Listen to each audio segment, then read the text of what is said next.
अस्सलाम वालेकुम दोस्तों आज हम बात करेंगे। देखिए, पेट में पानी भरना। आखिर पेट में पानी क्यों भर जाता है, पहले इस चीज़ पर गौर करना ज़रूरी है, क्योंकि इलाज को समझने से पहले उसकी वजह को समझना बहुत ज़्यादा ज़रूरी होता है। तो दोस्तों, आंतों को, हमारे पेट के अंदर जो आंतें हैं, उनको मूवमेंट करने के लिए थोड़े से पानी की या किसी जेल की आवश्यकता होती है, जो आंतों के बीच में रहता है, और आंतें उसकी वजह से आसानी से अपना मूवमेंट करती हैं ताकि खाने का पाचन सही तरह से हो जाए। लेकिन कभी कभी किसी वजह से यही पानी जो है इतना बढ़ जाता है कि पेट बाहर निकल आता है, और ये पानी काफ़ी हद तक बढ़ जाता है। इसी को एसाइटिस कहते हैं। अब एसाइटिस की वजह क्या है, थोड़ी सी बात करेंगे इस पर। देखिए, एसाइटिस की वजह, अगर कोई ट्यूबरकुलोसिस का इन्फेक्शन है तब भी आपको एसाइटिस हो सकता है, पेट में पानी भर सकता है। मैं यहाँ पर दिखा रहा हूँ कंडीशन क्या होती है जब पेट में पानी भरता है, तो आपको दिखाई देगा पेट बड़ा सा हो जाता है। और दूसरा क्या रीज़न हो सकता है इसका दूसरा रीज़न जो है वो है आपका कहीं लीवर जो है वो डैमेज की तरफ जा रहा है, या लीवर की कोई ऐसी डिजीज़ है जो सिरोसिस की तरफ जा रही है, या इस तरह की कोई लीवर की परेशानी है, उसकी वजह से भी एसाइटिस की प्रॉब्लम हो जाती है, यानी पेट में पानी भर जाता है। अगर गुर्दों की खराबी है, किडनी की खराबी है, और किडनी खराब हो रही है, तब भी ये संकेत होता है, वो ड्रॉप्सी कहलाता है। पेट में पानी भर जाता है और पेट बहुत बड़ा सा, बहुत मोटा सा दिखाई देता है। लेकिन वहां पर अगर उसको हम देखना चाहें कि वाकई में ये एसाइटिस है या ड्रॉप्सी है, तो इसको देखा जा सकता है, इसको समझा जा सकता है कि ये फैट की वजह से हुआ है। अगर ग्रोथ जो है, पेट की जो ग्रोथ है, वो आम जिस्म के मुकाबले में, क्यों आम जिस्म तो पतला दुबला है, लेकिन पेट का जो नीचे का जो हिस्सा है वो काफ़ी बाहर उभरा हुआ है, और वो मतलब वो लाइटिंग सी उस पर नज़र आ रही है, चमक नज़र आ रही है, तो इसकी ये निशानी है कि इसके पेट में पानी हो सकता है। दूसरी चीज़ ये भी है कि इसको अल्ट्रासाउंड से जो प्राइमरी स्टेज होती है वो पता चल जाता है, लेकिन जो बाद की स्टेज जो होती है, सेकेंडरी और जो थर्ड स्टेज होती है, उसमें आप आंखों से देखकर ही अंदाज़ा लगा सकते हैं कि इसके पेट में पानी है, एसाइटिस हो गया है। दोस्तों, एसाइटिस एक ऐसा मर्ज है जिसका इलाज एलोपैथिक मेडिसिन में नहीं है।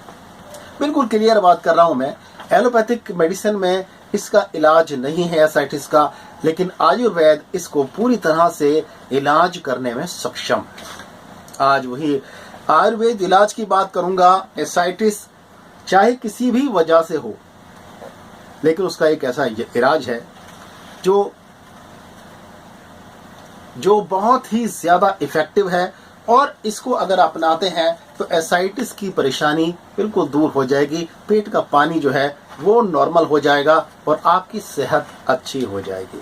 तो दोस्तों, क्या नुस्खे हैं? आज मैं 2 नुस्खे आपको इसी एसाइटिस पर देना चाहता हूं, क्योंकि ये बीमारी बड़ी भयंकर है और इस पर लोग लाखों रुपए खर्च कर देते हैं, हॉस्पिटल्स के चक्कर लगाते रहते हैं, मर्ज लगातार बढ़ने पर ही रहता है, और लोग इसी आशा में हॉस्पिटल में पड़े रहते हैं कि आज नहीं तो कल आराम मिलेगा। लेकिन होता यह है कि लीवर फेलियर हो जाता है या किडनी फेलियर हो जाता है, और हालात बद से बदतर हो जाते हैं। तो दोस्तों, इतनी नौबत ही नहीं आने देना चाहिए। तो आइए आयुर्वेदिक ट्रीटमेंट की बात करते हैं। बहुत ही ध्यान के साथ में सुनना, बहुत ही ज़्यादा ध्यान से एकदम देखिए क्या करना है हमें। पहला इलाज सुन लीजिए, 2 इलाज बताऊंगा मैं। पहला इलाज सुन लीजिए। पहले इलाज में हमें 3 चीज़ें लेनी हैं, बहुत मामूली सी चीज़ें लेनी हैं। वो 3 चीज़ें कौन सी हैं? देखिए, घर में काम आने वाला ज़ीरा, सफ़ेद ज़ीरा घर में आमतौर पर काम आता है। एक काला ज़ीरा होता है जो दवाओं में डाला जाता है, लेकिन एक सफ़ेद ज़ीरा होता है जो आमतौर पर घर में काम आता है। तो वही सफ़ेद ज़ीरा हमें लेना है। और सफ़ेद ज़ीरा कितना लेना है हमें? 20 तोला लेना है। 20 तोला सफ़ेद ज़ीरा लेना है। और क्या लेना है हमें? काफूर लेना है, आरती काफूर। आरती काफूर यानी जो काफूर आरती में इस्तेमाल होता है, जो जलाने के लिए, खुशबू के लिए इस्तेमाल किया जाता है, वो वाला काफूर लेना है। वो हमें 1 तोला लेना है। ठीक है। अगली चीज़ क्या लेनी है? अगली चीज़ हमें लेनी है फिटकरी सफ़ेद, वो भी हमें 1 तोला लेनी है। अब अगला प्रोसेस सुनिए, दवा कैसे बनाई जाएगी इन तीनों चीज़ों से। सबसे पहले हम क्या करेंगे? सबसे पहले ज़ीरे को देखिए यहाँ पर जीरा भी मैं दिखा रहा हूँ। जीरे को अच्छी तरह से साफ कर लेंगे, कूड़ा करकट और कंकर वगैरह जो भी कुछ है वो साफ निकाल देंगे उसमें से। और साफ होने के बाद में इसको हम कढ़ाई में डालकर भून लेंगे, बिरिया कर लेंगे। यूनानी जुबान में अगर कहें इसको बिरिया करना कहते हैं, यानी इसको भूनना। और इसको भूनने के बाद में जब इसमें से खुशबू आने लगे और इसको आपको दिखाई देगा हाँ ये भुन गया, इसका रंग भी थोड़ा तब्दील हो गया है, अब इसको आप चूल्हे पर से कढ़ाई पे से उतार लीजिए।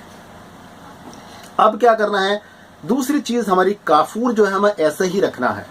दूसरी चीज क्या है हमारी फिटकरी। फिटकरी को भी हमें कढ़ाई में डाल देना है, उस वाली कढ़ाई में नहीं डालना है, अलग कोई कढ़ाई या तवा लेकर या कोई बर्तन लेकर उसमें डालना है। इसको नीचे आग जलानी है। पहले क्या होगा, पहला जो होगा पहले फिटकरी बिल्कुल पानी बन जाएगी, उसके बाद में फिर ये जो है ये बिल्कुल भुरभुरी सी हो जाएगी, पाउडर सा बन जाएगा। और ये इसको इसके बाद में आप पीस कर इसको पाउडर बना सकते हैं। तो इसको फिटकरी का पूला या फिटकरी की खील भी कहा जाता है। तो ये ले लिया आपने। अब ये तीन चीजें आपके पास हैं। अब इसको कैसे दवा बनाएंगे, देखिए आपने सबसे पहले जो जीरा है, सफेद वाला जीरा, उसको बिल्कुल बारीक करके पीस लेंगे। पीस लिया आपने बारीक करके। उसके बाद में क्या करेंगे, जो फिटकरी का फूला है, जो फिटकरी की खील बनाई है हमने, वो भी उसमें डाल देंगे। ठीक है, 1 तोला की जो बनाई है। अच्छा, 1 तोला रहा फिर काफूर। अब 1 तोला काफूर डालने के बाद में अब इसको हमें क्या करना है, इसको हमें किसी चमड़े पर या किसी पत्थर पर डालकर और हाथों से इसको इतना रगड़ना है, इतना रगड़ना है कि काफूर की खुशबू जो होती है, जो काफूर की बू है, वो खत्म हो जाए। इतना उसको रगड़ना है। और जब काफूर की जो खुशबू है वो पूरी तरह से खत्म हो जाए तो आपकी दवा तैयार हो गई है। अब इस दवा को आप एक मर्तबान में, एक शीशे में आप करके उसको रख लीजिए। अब आई इस्तेमाल की बारी।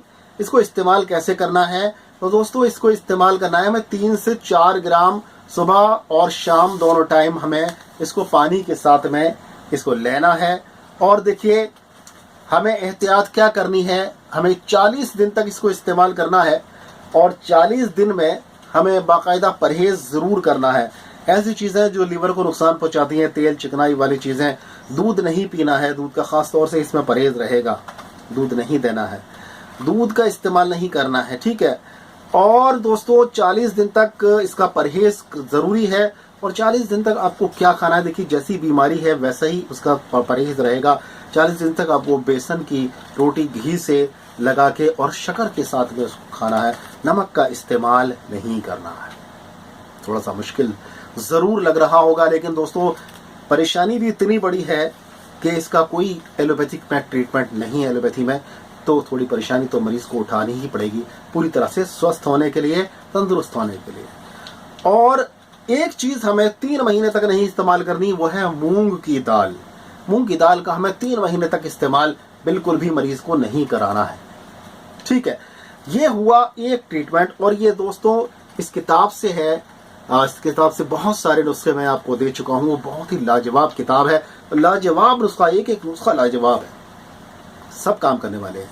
तो दोस्तों इसको जरूर अपनाएं। अब आ रहा हूं मैं दूसरे नुस्खे पर। इसके असाइटिस के लिए एक दूसरा नुस्खा भी आप लेते जाइए, बहुत जबरदस्त है वो भी असाइटिस के लिए।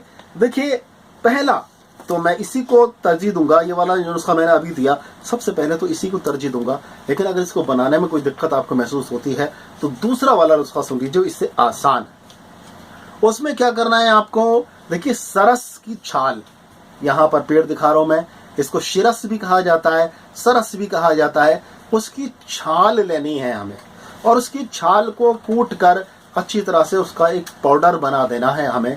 जैसे मिसाल के तौर पर 200 ग्राम हमने शिरस की छाल ले ली और 200 ग्राम छाल को अच्छी तरह से कूट के उसका पाउडर बना लिया। अब 200 ग्राम ही हमें जो है क्या चीज़ लेनी है, हमें लेनी है मकोए। जी हाँ, मको का फल यहाँ पर मैं दिखा रहा हूँ। मकोए नीले रंग का ये फल होता है, छोटा सा एक पौधा होता है मकोए, सब लोग जानते हैं उसको। तो इसको लेना है हमें। मकोए के बीज जो फल हैं वो मिल जाते हैं सूखे हुए, उसको भी 200 ग्राम लेना है। इन दोनों चीज़ों को बिल्कुल बारीक करके आपस में मिला देना है। और फिर दोस्तों कैसे इस्तेमाल करना है, 2 चम्मच लेना है और इसको 2 गिलास पानी में डालना है। इसको अच्छी तरह से उबालना है। उबालने के बाद में जब आधा गिलास पानी बचे, यानी 2 गिलास पानी का आधा गिलास बचे, यानी 1/4, 1/4 हिस्सा बचे, तब इसको छान के पी लेना है। सुबह पी लीजिए, शाम को पी लीजिए एक बार। दोस्तों, इन दोनों इलाजों में से जो भी आपको आसान लगे, अच्छा लगे, उसको अपनाइए जरूर। और इस इलाज को मैं आपसे रिक्वेस्ट करूंगा, दूर तक पहुंचाइए, दूर तक पहुंचाइए लोगों को। बहुत लोग परेशान हैं, बहुत लोगों को आपकी मदद की जरूरत है, तो मदद कीजिए लोगों की। लोगों तक ऐसे नुस्खे पहुंचाइए और सवाब कमाइए, पुण्य कमाइए। दोस्तों, पैसा बहुत मिल जाता है लेकिन पुण्य बड़ी मुश्किल से मिलता है, तो पुण्य कमाने की बारी है। चैनल को सब्सक्राइब कर लीजिए, बहुत ही अच्छे नुस्खे हम इस चैनल पर देते हैं, और बेल आइकन जरूर दबा दीजिए ताकि हर नुस्खा आपको मिल जाए। और दोस्तों, अगर वीडियो पसंद आई हो तो एक लाइक भी कर दीजिए। मिलते रहेंगे इंशाल्लाह ताला, इसी तरह से मोहब्बतें निभाते रहेंगे। तो दोस्तों, मिलते हैं फिर किसी एक बीमारी को लेकर, उसका बहुत ही अच्छा सा इलाज लेकर। तब तक के लिए बहुत बहुत शुक्रिया। अपने दोस्त डॉक्टर अतर शेरवानी को इजाजत दें। अस्सलाम वालेकुम व रहमतुल्लाहि व बरकातहू।